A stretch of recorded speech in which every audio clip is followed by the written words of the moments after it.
সরকারদার কেন সরকারদা বলা হয় সরকারদাকে সেই বিষয়ে বলার জন্য ভিডিওটা এনেছি।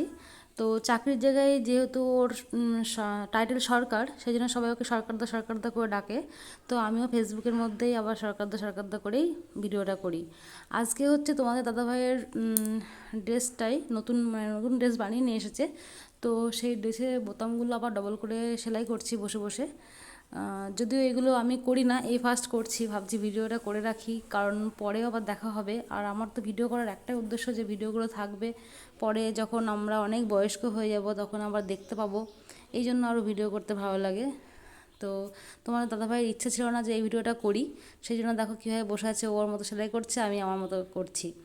আর বিকেলবেলায় মানে ঘুম থেকে উঠে বিছানার উপরেই ভাবছি যে এটা করে নিয়ে তারপরে রাখবো। তো চুলগুলো এলোমেলো হয়ে আছে, এখন উঠে আবার ফ্রেশ ট্রেশ হয়ে যাব সব রকম যে সবগুলো কাজ আছে সেসব কাজ করতে।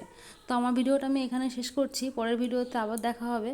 আর তোমরা সবাই খুব ভালো থেকো, আর আমাকে কমেন্টে জানিও কেমন লাগছে আমার ভিডিওগুলো। যদি ভালো লাগে তাহলে আবার এরপর থেকে আরও অনেক ভিডিও আনবো, আর এর থেকে বড় বড় ভিডিও নিয়ে আসবো।